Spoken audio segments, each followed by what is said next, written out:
Hello good morning friends. आज આપણે chapter number 9 start કરવા જઈ રહ્યા છીએ, જેનું નામ છે રોકડ મેળ અને તેના પ્રકારો, જેને ઇંગ્લિશની અંદર કેશબુક કહેવામાં આવે અને સાથોસાથ તેના પ્રકારો એટલે ઇટ્સ ટાઈપ્સ. અહીંયા આગળ રોકડ મેળ શું છે એની વાત, સાથોસાથ એની અલગ અલગ જે ટાઈપ પડે છે તે દેખીતી રીતે મુખ્ય 3 ટાઈપ છે, પણ પેટા રોકડ મેળ અને અન્ય ટાઈપોને જ્યારે ભેગી કરીએ છીએ ત્યારે એનું પ્રમાણ વધે. પણ આ એક જ લેક્ચરની અંદર હું તમને આખું ચેપ્ટર કદાચ શીખવાડી શકું, પણ તમારી પાસે જો પાયાનું બેઝિક જ્ઞાન હોય તો. અત્યારે હું જે બોલું છું એ સમગ્ર 1 થી 6 ચેપ્ટરનું રિવિઝન બોલું છું.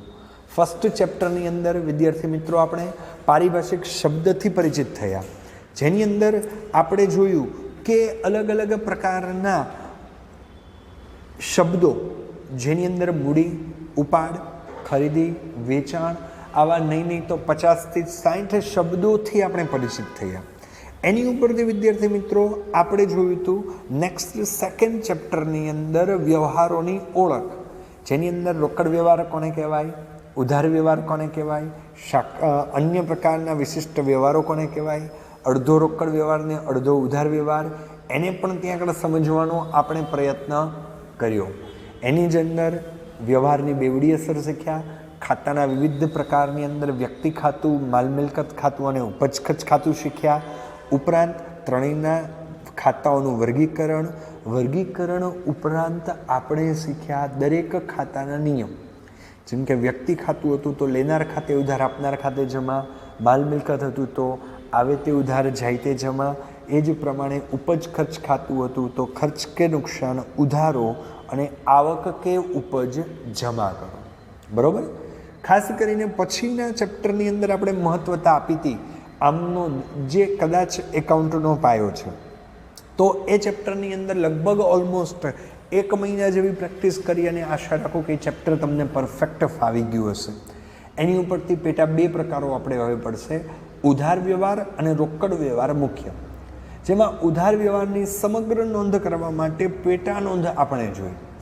તો પેટા નોંધની અંદર ઉધાર માલની ખરીદી માટે આપણે ખરીદ નોંધ જોઈ, ઉધાર માલના વેચાણ માટે વેચાણ નોંધ જોઈ, એ જ પ્રમાણે ખરીદ પરત નોંધ અને વેચાણ પરત નોંધ બંને જોઈ. બરાબર. હવે જોવાનું છે રોકડ વ્યવહાર. હવે આ ચેપ્ટર પૂરતું આપણે ઉધાર વ્યવહાર ભૂલી જશું અને રોકડને યાદ રાખશું. આની પહેલાં ચેપ્ટરમાં શું તો વિદ્યાર્થી મિત્રો આપણે ઉધાર વ્યવહારને ધ્યાનમાં રાખતા અને રોકડ ભૂલી ગયા. હવે તો રોકડ વ્યવહારની વાત છે. હું તમને રોકડા પૈસા આપું છું બિઝનેસ ચલાવવા માટે, મમ્મી તમને 100 રૂપિયા આપીને એમ કહે છે માર્કેટમાંથી આટલી વસ્તુ લઈ આવો, તો સ્વાભાવિક છે એનો હિસાબ રાખવો પડે. કારણ કે જેવું ઘરમાં પગ મૂકશે એટલે મમ્મીનો ટેવ છે, તરત પૂછશે કે બટેટા કેટલાના કિલો આવ્યા, બ્રેડનું પેકેટ કેટલાનું આવ્યું, બટર કેટલાનું આવ્યું ને છેલ્લે કેટલા પૈસા વધ્યા. જો એક સારો વ્યક્તિ હશે, સ્ટુડન્ટ્સ હશે કે તમારી જેવું કોઈ વિદ્યાર્થી હશે તો એ 100 રૂપિયાનો હિસાબ ત્યારે જ આપી દેશે કે મમ્મી બ્રેડના પેકેટ 22 રૂપિયાનું આવ્યું, એ બટેટા લીધા તો 30 રૂપિયા કિલો આવ્યા, બટર લીધું એના ક્યુબ 22 રૂપિયાના આવ્યા અને 8 રૂપિયા વધ્યા છે, હું પાછા નહીં આપું, હું જ રાખીશ. પણ આ એક જે ઉદાહરણ એવું શીખવાડે છે કે તમે એક રોકડ વ્યવહારનો હિસાબ રાખવાનો પ્રયત્ન કર્યો. તો અહીંયા એ હિસાબ રાખવો અને કેવી રીતના રાખવો તેની સંપૂર્ણ માહિતી જે છે એ તમને આ ચેપ્ટરની અંદર આપવામાં આવે છે. ઓકે. તો તમે પહેલા દિવસથી જે એકાઉન્ટ શીખ્યા ત્યારનું મેં તમને આજ સુધી પહોંચાડી દીધું. આજના વ્યવહાર જોઈએ અને માત્ર 1 જ મિનિટના નિયમ પરથી હું તમને આખું ચેપ્ટર કેવી રીતના ઇઝીથી યાદ રાખી શકાય એનો પણ સમજાવવાનો પ્રયત્ન કરીશ એટ ધ એન્ડ લેક્ચરની અંદર. સ્ટાર્ટ કરીએ પ્રસ્તાવના, જે અંતર્ગત આપણે અગાઉના પેટા નોંધના પ્રકરણમાં કેટલીક પેટા નોંધનો અભ્યાસ કર્યો, જેમાં ખરીદ નોંધ, વેચાણ નોંધ, ખરીદ પરત અને વેચાણ પરત. ત્યાર પછી યાદ હોય તો આપણે થિયરીના લેક્ચર્સમાં ભણ્યા હતા રોકડ મેળ અને પેટા રોકડ મેળ પર બંને પેટા નોંધના જ પ્રકાર છે. તો આ 2 પેટા નોંધ આપણે આ પ્રકરણની અંદર ભણવાના છીએ. આ પ્રકરણમાં આપણે પેટા નોંધના મહત્વના પ્રકારમાં રોકડ મેળ, જેને કેશબુક તરીકે ઓળખાય છે, તેનો અભ્યાસ આપણે આ પેટા નોંધમાં કરવાના છીએ. સામાન્ય રીતે કોઈ પણ પ્રકારના વ્યવહાર કે ધંધામાં બે પ્રકારના વ્યવહારો એટલે ટ્રાન્ઝેક્શન જોવા મળે. ટુ બી ફ્રેન્ક, તમને પણ ખબર છે કેશ ઓર ડેબિટ, સાદી ભાષામાં રોકડ અથવા તો ઉધાર. જો કોઈ મોટો બિઝનેસ છે, મલ્ટીનેશનલ કંપની છે, કામ કરે છે, તો મે બી અહીંયા ટર્નઓવર કરવા માટે ઉધાર વ્યવહારનું પ્રમાણ સૌથી વધુ છે. પણ આપણા ઘરની આજુબાજુની કરિયાણાની દુકાન, શાકભાજીની લારી, દૂધની કેબિન કે કોઈ નાના બિઝનેસ કરનાર વ્યક્તિ છે તો ત્યાં આગળ રોકડનું પ્રમાણ વધુ છે. પણ નિયમ છે મલ્ટીનેશનલ કંપની હોય કે શાકભાજીની લારીવાળો વ્યક્તિ હોય, પોતાની રીતે હિસાબ રાખે છે. મલ્ટીનેશનલ કંપની કદાચ દર મહિને, 3 મહિને, 6 મહિને કે વર્ષે પોતાના અકાઉન્ટન્ટ પાસે રૂલ્સ પ્રમાણે અકાઉન્ટ તૈયાર કરાવે છે. એટલે શાકભાજીનો લારીવાળો વિચારે છે કે સવારે મેં 1200 રૂપિયાનું શાક લીધું હતું, થોડું શાક પડ્યું છે, ગલ્લામાં કેટલા પૈસા, હિસાબ કરે 1700 રૂપિયા, તો મને આજના દિવસમાં શાક વેચતા રોકડા 500નો નફો થયો. આ બોલવું અને સમજવું જેટલું સરળ છે એટલું જ આની ઉપરથી દાખલો ગણવો પણ સરળ છે. પણ જો આ એક ઉદાહરણ યાદ હશે તો, હવે ઉદાહરણ જે મલ્ટીનેશનલ કંપનીનું આપ્યું એ ઉધાર હતું, જે નેક્સ્ટમાં આવશે અહીંયા આગળ તો આપણે શાકભાજીના લારીવાળાને યાદ રાખવાનું. શું કામ? તો કે રોકડ વ્યવહાર, અને રોકડ વ્યવહારનો પણ હિસાબ યોગ્ય રીતે હોવો જોઈએ. પરંતુ આજના સમયમાં વિદ્યાર્થીને થોડું અનુકૂળ નથી, કારણ કે મમ્મી કે પપ્પા આગળ પોકેટ મની માગવી છે પણ પોકેટ મનીનો હિસાબ નથી આપવો. પણ કદાચ તમે તો ઘણા ડાયા સ્ટુડન્ટ છો કે મે બી આવો હિસાબ આપતા હશો, ને હવે પ્રેક્ટિકલ અકાઉન્ટના નિયમ મુજબ આપશો પણ ખરા. તો સ્ટાર્ટ કરીએ. શાકના વ્યવહારો પણ ભવિષ્યમાં રોકડ વ્યવહારમાં જ પરિણમશે. દાખલા તરીકે માલનું ઉધાર શાક પર વેચાણ કરવામાં આવે તો હાલ પૂરતો એ શાકનો વ્યવહાર, પરંતુ ભવિષ્યમાં નિશ્ચિત સમય અને મુદ્દત માટે એ વેચાણ કે ઉપજ થાય. જેમ કે મેં 5 લાખ રૂપિયાનો માલ લીધો અને માલ ખરીદતા સમયે મેં કોન્ટ્રાક્ટ કર્યો કે હું 3 મહિના પછી પૈસા આપીશ, તો આજના દિવસે એ ટ્રાન્ઝેક્શન મારી માટે ઉધાર છે. પણ 3 મહિનામાં ગમે ત્યારે નાણાંની સગવડ કરી અને હું એ 3 લાખ રૂપિયા 5 લાખ રૂપિયાનું પેમેન્ટ ચૂકવું છું, તો એ વ્યવહાર મારી માટે કેશ ગણાય છે. તે સમયે ઉધાર વ્યવહાર શું બને? રોકડ વ્યવહાર. ફરીથી ક્લેરિફિકેશન, જ્યારે હું રોકડા કે ચેક ચૂકવું એ જ દિવસે એ રોકડ ટ્રાન્ઝેક્શન, કેશ ટ્રાન્ઝેક્શન ગણાય, પરંતુ હાલમાં એ ઉધાર ડેબિટ છે એવું કહેવામાં આવશે. રોકડ વ્યવહારની નોંધ માટે આમ નોંધના પેટા વિભાગ તરીકે રોકડ મેળના ચોપડાની વ્યવસ્થા છે. તો હોશિયાર વિદ્યાર્થી મને પ્રશ્ન કરી શકે છે કે સર આ બધું આપણે આમ નોંધના ચેપ્ટરમાં તો કરી ગયા, તો શું કામ એને સ્પેશિયલી અલગથી નોંધ કરવી? સ્પેશિયલી અલગથી નોંધ એટલા માટે કરવી કે દર મહિને, પર ડે, પર યર જો આપણને કોઈ પણ હિસાબી વ્યવહારો બેલેન્સ ચેક કરવું હોય તો રોકડ મેળ જે છે એ ઉપયોગી બને.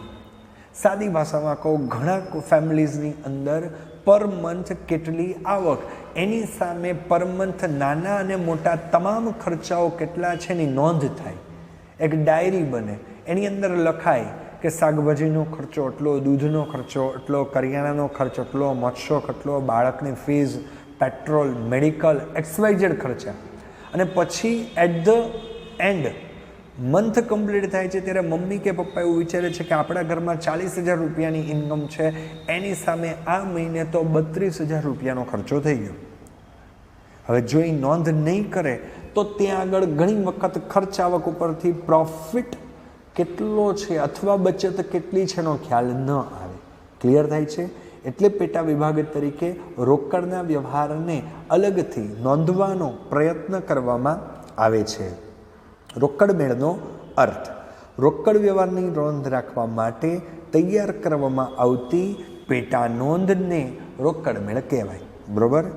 તમામ પ્રકારના રોકડ વ્યવહાર, એટલે અહીંયા આગળ ઉધાર થોડું ભૂલી જવાનું, આ ચેપ્ટર પૂરતું જ. અને જે નોંધ આપણે કરીએ છીએ જે ચોપડાની અંદર, એને શું કહેવામાં આવે? રોકડ મેળ. રોકડ મેળમાં રોકડ વ્યવહારની નોંધ કરવામાં આવે છે.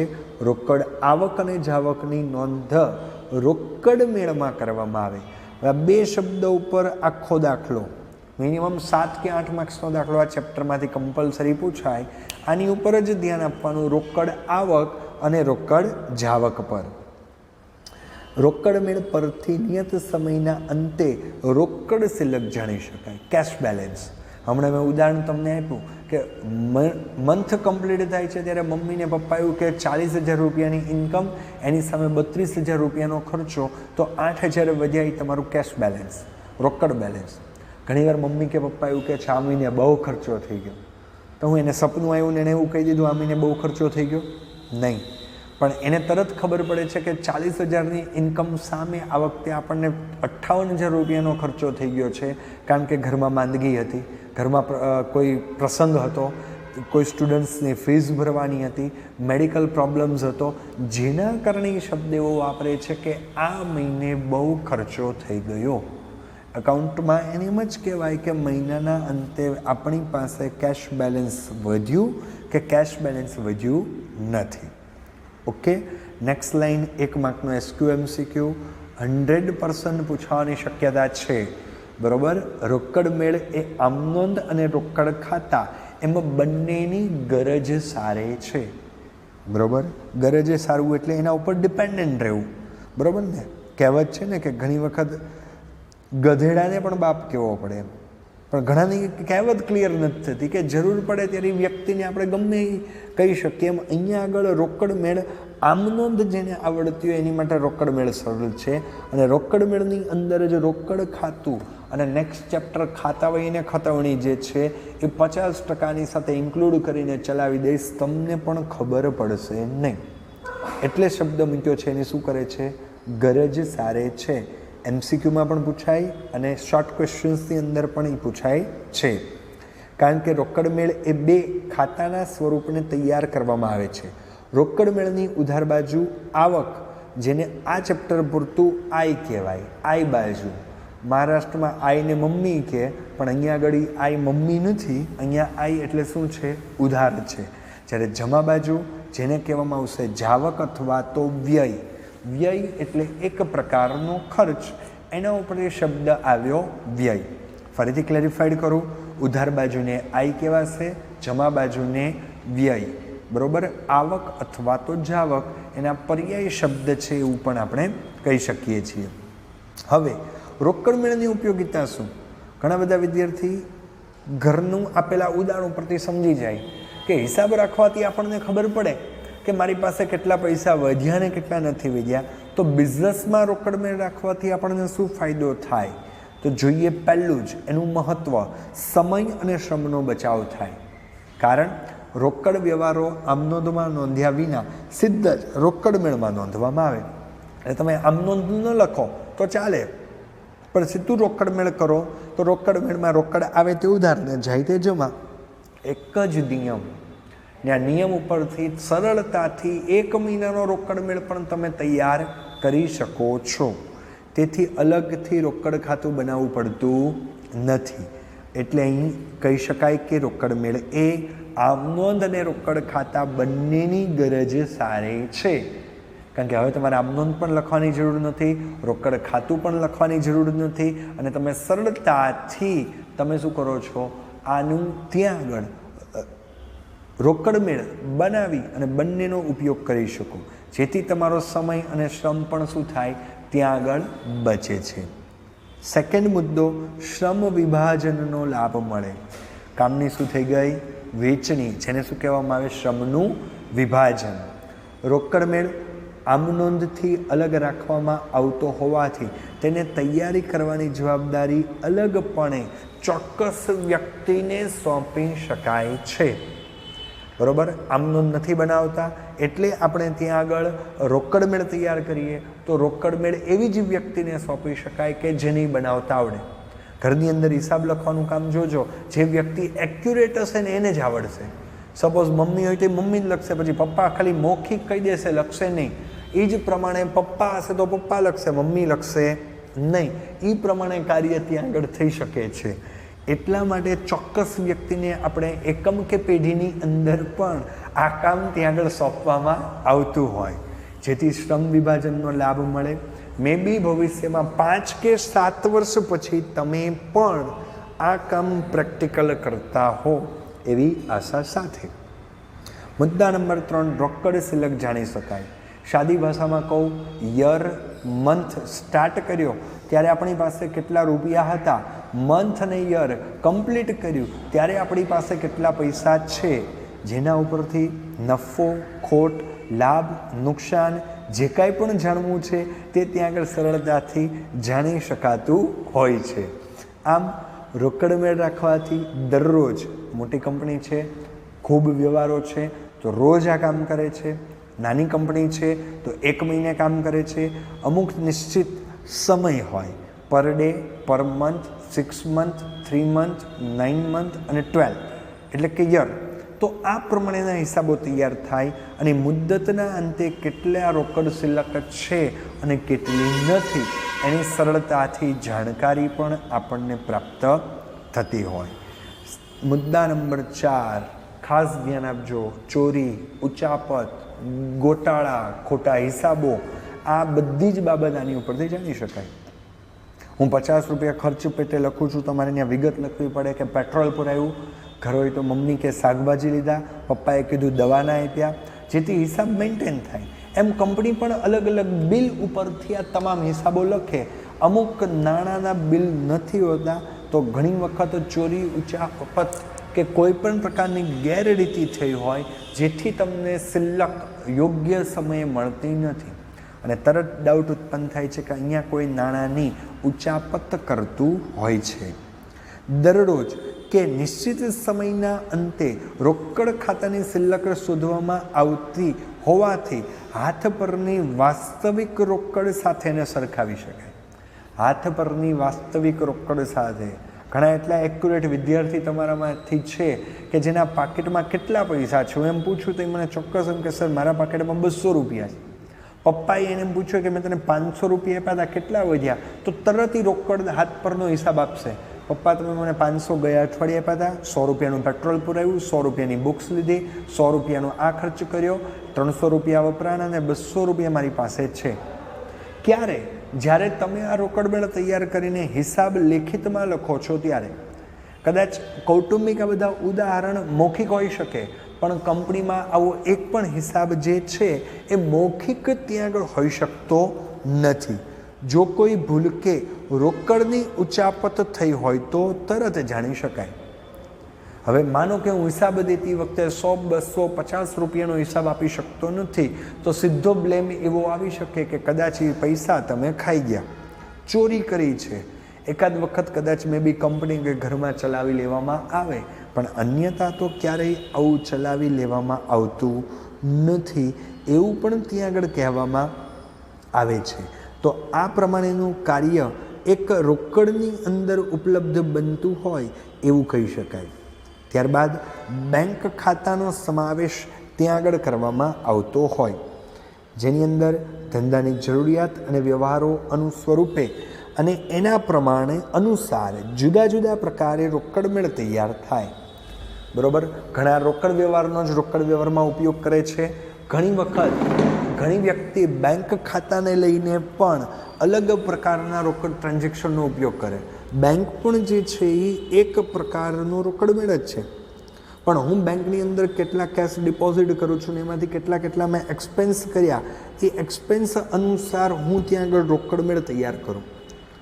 કદાચ વ્યક્તિની જરૂરિયાત ઓછી છે તો આપણું બેંકમાં કેટલું બેલેન્સ છે ને કેટલો ખર્ચ છે એ મોઢે યાદ છે, પણ કંપની હશે તો એને યાદ નથી. એટલી માટે એ રોકડ ખાતાનો, બેંક ખાતાનો અને વટાવ આમ ત્રણેય પ્રકારના ખાતાઓની અંદર અલગ અલગ પ્રકારની જે છે એ માહિતી ત્યાં આગળ પ્રાપ્ત કરતા હોય, જેથી અલગથી મારે બેંક ખાતા બનાવવાની કોઈ જરૂર પડતી નથી. પણ હાલમાં બેંકની ફેસિલિટી છે કે કોઈ ટ્રાન્ઝેક્શન કરો તો પાસબુક અથવા તો મોટી કંપની હોય તો બેંક ખાતા માટે એ સ્ટેટમેન્ટ જે છે એ ત્યાં આગળ આપવાનો પ્રયત્ન કરે છે. ને ઘણીવાર ટ્રાન્ઝેક્શન એટલા બધા હોય કે 2-4 ટ્રાન્ઝેક્શન ભૂલાઈ જાય, પણ સ્ટેટમેન્ટ કે પાસબુક ઉપરથી તરત એ વ્યવહાર વાંચું અને મને એની માહિતી ત્યાં આગળ પ્રાપ્ત થતી હોય. તો મેઇન રોકડ મેળના પહેલા પ્રકારની અંદરના પેટા પ્રકારો અહીંયા આગળ આ પ્રમાણે મૂકવામાં આવ્યા છે, જેની અંદર દાખલામાં આપણે જોશું પ્રકારોમાં સૌથી પહેલો સાદો રોકડ મેળ, પછી 2 ખાનાવાળો રોકડ મેળ જોશું, જેની અંદર રોકડ વટાવ, રોકડ બેંક અને બેંક વટાવ. કદાચ અત્યારે બાઉન્સર જશે, પણ કદાચ તમે ફાયદામાં છો કે COVID-19 ચાલે છે એટલે આમાંના ઘણા પ્રકારોના દાખલાઓ કાઢી નાખવામાં આવ્યા છે. પણ 12મા ધોરણમાં ઉપયોગી છે. એટલે પહેલો પ્રકાર અને ત્રીજા પ્રકાર ઉપર સૌથી વધુ પ્રાધાન્યતા આપવાની છે અને એક્ઝામમાં પણ એમાંથી જ પૂછાશે એવી માહિતી છે. જેથી 2 ખાનાવાળો રોકડમેળ મધ્યમ પ્રકારના બિઝનેસમેનો છે તૈયાર કરે છે. સાદો રોકડમેળ હું અને તમે પણ કરીએ છીએ.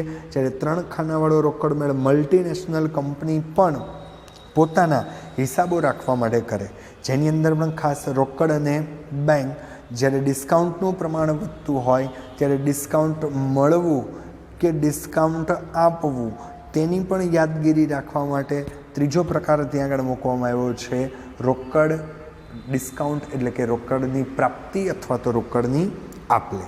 તો આ પ્રમાણે કાર્ય થાય. હવે સૌથી પહેલું જોઈએ આપણે રોકડ મેળનો નમૂનો, જેની અંદર હેડિંગમાં આ જે આપ્યું છે એ દાખલાની ગણતરી વખતે કરવાનું નથી, હાલ તમારી માહિતી માટે છે. દાખલો સીધો સ્ટાર્ટ કરીએ શ્રી, પછી કોઈ એકમ પેઢી વ્યક્તિનું નામ, સપોઝ પ્રગતિ લિમિટેડ હોય તો ત્યાં આગળ આપણે લોકો પ્રગતિ લિમિટેડ નો રોકડ મેળ, ઉધાર, જમા. ડબલ બોર્ડર લાઇનની અંદર બોર્ડમાં શીખવાડેલું હતું અમનોનના ચેપ્ટરમાં, એ જ રીતે તારીખ, વિગત, પણ વિગતની બદલે ફરજિયાત આપણે આ જ લખશું. ત્યારબાદ 5 નંબર એટલે કે તમામ બિલો આવશે, એના નંબર લખવામાં આવશે. ત્યારબાદ ખાપા, ખાતાવહી પાન નંબર, અહીંયા તમામ પ્રકારના ટ્રાન્ઝેક્શનની અમાઉન્ટ. આટલો પોર્શન જે છે એ ઉધાર થઈ ગયો. ત્યારબાદ નેક્સ્ટ પોર્શન જોઈએ જમાની અંદર, એ જ કન્ટિન્યુ તારીખ, પણ અહીંયા આઈની બદલે શું આવશે? વ્યય, કેમ કે જાવક છે એટલે. 5 નંબર 5 મળે એટલે મુકાય, અહીંયા આપણે આપવાની છે એટલે આવશે વાઉચર નંબર. ત્યારબાદ ખાપા અને તમામ ટ્રાન્ઝેક્શનની અહીંયા શું લખવામાં આવશે? રકમ. તો આ જે છે એ બેઝિક નમૂનો. હમણાં થિયરીમાં વાત કરી તેમ અહીંયા બિઝનેસ સ્ટાર્ટ કરતાં આપણી પાસે સરોની શિલ્લક જે હોય લખશું, સપોઝ 50,000.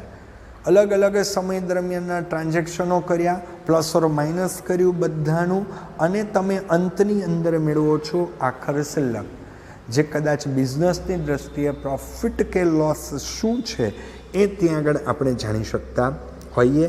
અને ઘરની અંદર આપણે એ જ વસ્તુને બચત શબ્દનો ઉપયોગ કરીએ એ પણ ત્યાં આગળ કહી શકાય.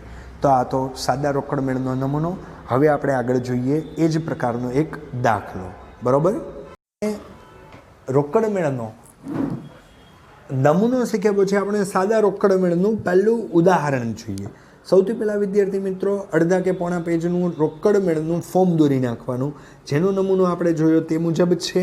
જેની અંદર સૌથી પહેલાંની અંદર હેડિંગ શ્રી રાજેશભાઈનો ફેબ્રુઆરી 2015 માસનો શું આવ્યો? રોકડ મેળ જે ઉપર આપ્યું હોય, ઉધાર, જમા, તારીખ, આય, 5 નંબર, ખાપા, રકમ રૂપિયા, તારીખ, વ્યય, વાઉચર નંબર, ખાપા અને રકમ રૂપિયા.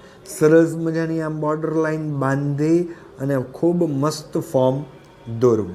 ઓકે, હવે આપણે સ્ટાર્ટ કરીએ છીએ દાખલો, જેમાં એક જ નિયમ ઉપર રોકડ ટ્રાન્ઝેક્શન છે. રોકડ આવે તો તમામ નોંધ ઉધાર બાજુ થાય, અને રોકડ જશે તો તમામ નોંધ જે છે એ જમા બાજુ થશે એવું કહેવામાં આવે, બરાબર. ઉદાહરણ પહેલું, શ્રી રાજેશભાઈના ફેબ્રુઆરી 2015ના નીચેના વ્યવહાર પરથી સાદો રોકડ મેળ તૈયાર કરો. 2015 ફેબ્રુઆરી 1લી તારીખ. ઓકે, જે અંતર્ગત કીધું છે ફર્સ્ટ તારીખમાં હાથ પર રોકડ શિલ્લક 5,000. ફેબ્રુઆરી મહિનો શરૂ કરતાં આપણી પાસે 5,000 હાથ પર હતા. રોકડ આવે જેને લખાઈ આગળ ફેબ્રુઆરી 1લી, શરૂઆતની રોકડ શિલ્લક અથવા આગલા મહિનાની બાકી આગળ લાવ્યા, આવે છે, આવે તે ઉધાર એટલે ઉધાર બાજુ રકમ લખી. હવે ખૂબ શાંતિથી સમજજો, સાવ ઇઝી ટ્રેક. 3જી તારીખ, ગીતાને 3,000નો માલ રોકડેથી વેચો. પહેલું તો ખાસ રોકડ વ્યવહાર જ નોંધાશે, ઉધારને ધ્યાનમાં લેવાના નથી. રોકડેથી માલ વેચ્યો, માલ વેચીએ પણ રોકડ આવે, આવે તે શું થાય? ઉધાર. એટલે ઉધાર બાજુ માત્ર લખવાનું શેના એવા? વેચાણના. વેચાણ ખાતે 3,000. ક્લિયર? માલ વેચ્યો એની સામે રોકડા આવ્યા, આવે તે ઉધાર, એટલે વેચાણ ખાતે શું થયું? ઉધાર 3,000. બરાબર. રોકડ ટ્રાન્ઝેક્શન જોવાનું છે. રોકડ આવે, ચેક આવે, રોકડ જાય, ચેક જાય, એને ધ્યાનમાં નહીં લેવાનું. પણ રોકડા શેના આવ્યા તો કે વેચાણના, રોકડા કેને આપ્યા તો કે ખરીદીના. એ જ વસ્તુને ત્યાં આગળ ધ્યાનમાં લેવાની છે. ક્લિયર? 5મી તારીખ અમિત પાસેથી ₹2000નો માલ રોકડેથી ખરીદ્યો. પહેલાં રોકડ વ્યવહાર એટલે નોંધાય. ખરીદ્યો, માલ આવે પણ એની સામે આપણે રોકડા પૈસા ચૂકવીએ એટલે જાય તે જમા. બરોબર? જમા એટલે જમા બાજુ નોંધ થાય.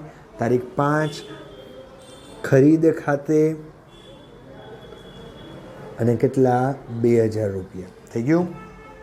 સપોઝ માલ ખરીદ્યો, રોકડ જાય, જાય તે જમા એટલે જમા બાજુ શું થયું? ખરીદ ખાતે. રોકડ મેળમાં રોકડ શબ્દ આવશે નહીં. કાઉન્સમાં યાદ રાખવા માટે લખ્યું, પણ કાઉન્સને મહત્વ પછી. પહેલાં ખાતાને રોકડા શેને આપ્યા તો કે ખરીદીના. ખરીદી બરોબર, રોકડ જાય એટલે જમા બાજુ. નેક્સ્ટ વ્યવહાર 7. ધંધામાં વધુ નાણાંની જરૂર હોવાથી ₹5000 રોકડા લાવ્યા. કોણ લાવ્યું? માલિક. માલિક લાવે એટલે મૂડી ખાતું. મૂડી ખાતું. સરસ. રોકડા આવ્યા, આવે તે ઉધાર બાજુ. તારીખ 7 મૂડી ખાતે ₹5000. થઈ ગયું? સો ઇઝી. Very good. આગળ વધીએ. તારીખ 9 ₹800 વીમા પ્રીમિયમના ચૂકવ્યા. ચૂકવ્યા, રોકડ જાય, જાય તે જમા. જમા બાજુ શું ચૂકવ્યું? વીમા પ્રીમિયમ.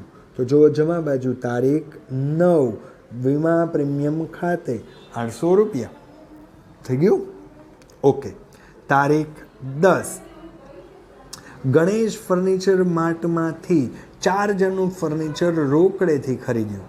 હવે જો ઉતાળમાં ખરીદ ખાતું લખો તો ખોટું પડે, કારણ કે ફર્નિચર ખરીદ્યું છે એટલે મિલકત છે, તો મિલકતના નામથી જ નોંધવામાં આવે. રોકડેથી ફર્નિચર ખરીદ્યું, ફર્નિચર આવે છે એને ધ્યાનમાં ન લેવાય. રોકડ જાય છે એટલે જમા બાજુ. તારીખ 10 શેના આપ્યા તો કે ફર્નિચરના. કેટલા તો કે 4000. થઈ ગયું? ફર્નિચર જાય છે, સોરી ફર્નિચર આવે છે પણ એની સામે રોકડ જાય. રોકડની જ અસર જોવાની. રોકડ જાય છે એટલે જમા બાજુ. કોના તો કે ફર્નિચરના, એટલે ફર્નિચર ખાતે 4000. ત્યારબાદ કમિશન પેટે 1500 મળ્યા. આવે તે ઉધાર. ઉધાર એટલે કે નાણાં આવ્યા, ઉધાર બાજુ શેના આવ્યા તો કે કમિશનના. તારીખ 12 કમિશન ખાતે કેટલા તો કે 1500. બરોબર? આવ્યું એટલે ઉધાર. હવે એ જ વ્યવહારમાં કીધું છે કે તમે દલાલીના 1200 ચૂકવ્યા. 1200 ચૂકવ્યા એટલે જાય તે જમા. સેમ તારીખ 12 જમા બાજુ શેના ચૂકવ્યા તો કે દલાલીના. 1200. તો જમા બાજુ દલાલી ખાતે 1200. નેક્સ્ટ મહેશ પાસેથી લેણા પૈકી ₹3000 મળ્યા એટલે રોકડા આવ્યા. આવે તે ઉધાર. કોણે આપ્યા તો કે મહેશે. તો તારીખ 14 મહેશ ખાતે ઉધાર બાજુ ₹3000. રેડી? નેક્સ્ટ તારીખ 16 પગારના 1000 લારી ભાડાના 200 ચૂકવ્યા જાય તે જમા. જમા બાજુ 2 ખર્ચો હોય, 200 ખર્ચો કે 1 ખર્ચો નોંધાય સેમ રીતે તે.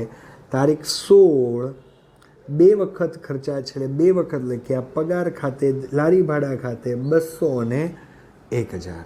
ઓકે. નેક્સ્ટ તારીખ 18 પ્રકૃતિને જૂના હિસાબ પેટે 3000 ચૂકવી આપ્યા. કોઈ પ્રકૃતિ નામની વ્યક્તિ હશે, આપણે એને ₹3000 ચૂકવી આપ્યા. ઓકે. ચૂકવ્યા જાય તે જમા બાજુ. તારીખ 18 પ્રકૃતિ ખાતે, કારણ કે પ્રકૃતિ લેનાર છે. જૂના હિસાબ પેટે એવું કોઈ દેખાતું જ ન આવે એટલે ન લખાય. પણ પ્રકૃતિ લેનાર એટલે પ્રકૃતિ ખાતે ઉધાર અને રોકડ ખાતે જમા. નેક્સ્ટ ધંધા માટે યંત્ર ખરીદ્યું. રોકડ વ્યવહાર છે કારણ કે કોઈ વ્યક્તિનું નામ નથી. યંત્ર ખરીદ્યું પણ રોકડ જાય તે જમા. જમા બાજુ મિલકત છે એટલે મિલકતનું નામ આવશે. ખરીદ ખાતું નહીં આવે, એ ખાસ યાદ રાખવાનું. બરોબર? જમા બાજુ તારીખ 20 જો યંત્ર ખાતે ₹2000. ઓકે. માલ તો ખરીદ ખાતું આવે, અહીંયા મિલકત છે તો મિલકતનું નામ આવે, જેમ ઉપર ફર્નિચર આવ્યું હતું એમ અહીંયા યંત્ર આવ્યું તો યંત્ર. નેક્સ્ટ તારીખ 23, ધંધામાં વધુ નાણાંની જરૂર પડતા રમેશભાઈ પાસેથી 10,000ની 10% વ્યાજના દરે લોન લીધી. લોન લીધી એટલે રોકડ આવે, રોકડ આવે, આવે તે ઉધાર એટલે ઉધાર બાજુ લખશું, બરોબર. નોંધ કરશું રોકડ આવે છે.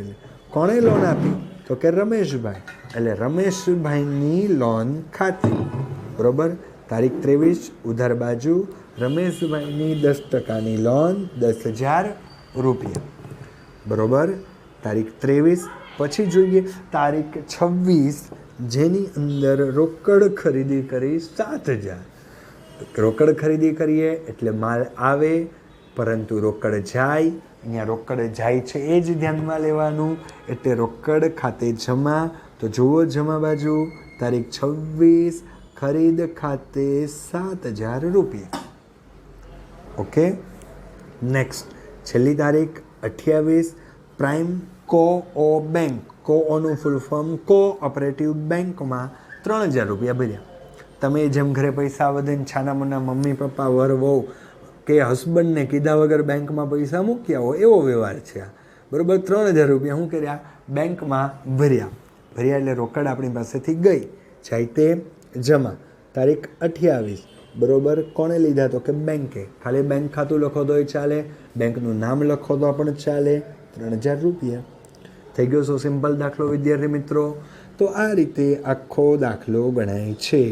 હવે આવે ટોટલ. ટોટલનો નિયમ, જે બાજુ વધે એમાંથી ઓછી બાદ કરવાની. ઉધાર બાજુ જ વધે છે એટલે આ બધાનો ટોટલ કેટલો આવ્યો? 27,500. નિયમ પ્રમાણે ટ્રિપલ અંડરલાઇન 27,500, અહીંયા પણ ટ્રિપલ અંડરલાઇન 27,500. આટલા બધો જ આપણો ખર્ચ. ઓકે. તો બધું જ બાદ કરીએ એટલે આપણી પાસે કેટલા રૂપિયા વધ્યા? 3300. તો એની સામું લખાય બાકી આગળ લઈ ગયા, અથવા એને કહેવાય આખરની શિલ્લક.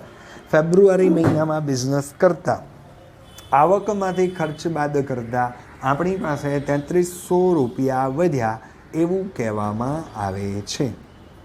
આમ આ હતો રોકડ મેળ, જેમાં માત્ર રોકડ આવતી હોય તો તમામ અસર ઉધાર બાજુ, રોકડ જતી હોય તો તમામ અસરે જમા બાજુ. આ એક સિમ્પલ નિયમ યાદ રાખો વિદ્યાર્થી મિત્રો. આની ઉપરથી આખું ચેપ્ટર આવડી જશે, કદાચ મારી જરૂર પણ પડશે નહીં, બરાબર. તો જેમ કીધું તો એમ 1 સેકન્ડનો આ નિયમ છે. એ નિયમ ઉપરથી કોઈ પણ દાખલાઓ ગણવા હોય તો ગણી શકો. સેકન્ડ, કાલે હજુ પણ આમાંથી એક બીજો મહત્ત્વનો નિયમ શીખવાડીશ, જેની માટે તમારે મારી જરૂર કદાચ પડશે, પરંતુ એની માટે હવેનું હોમવર્ક રોકડ મેળનો તો દાખલો ગણવાનો જ, પણ સાથોસાથ એ જ રકમ ઉપરથી તમારે એની આમ નોંધ પણ કરવાની છે. યાદ રાખવાનું, પહેલા વ્યવહારની હાથ પર શિલ્લકની આમ નોંધ નહીં થાય, એ સિવાય બધા વ્યવહારની આમ નોંધ થશે. એટલે એક ચેપ્ટરમાં આપણે 2 ચેપ્ટરની પ્રેક્ટિસ કરશું, આમ નોંધ અને રોકડ મેળ સાથે. તો આજનું હોમવર્ક ઉદાહરણ પહેલું જે ગણાવ્યું તે સાથોસાથ એ જ ઉદાહરણની રકમ ઉપરથી આમ નોંધ પણ તમારે તૈયાર કરવાની છે. અને કાલના લેક્ચરની અંદર આમાંથી કંઈક વિશિષ્ટ કરવાનો પ્રયત્ન, જેથી આની પછીનું ચેપ્ટર 50% આની અંદર હું કવર કરવાનો છું. તો અહીંયા આગળ જોતામાં એકાઉન્ટનો પહેલો ભાગ પણ પૂરો થઈ જશે, ખબર પડશે નહીં. તો એ બાબતનું ધ્યાન વિદ્યાર્થી મિત્રો રાખશો. Thank you so much. કોઈ પણ પ્રકારનો ડાઉટ હોય તો પૂછી શકો છો. Good bye, have a nice day.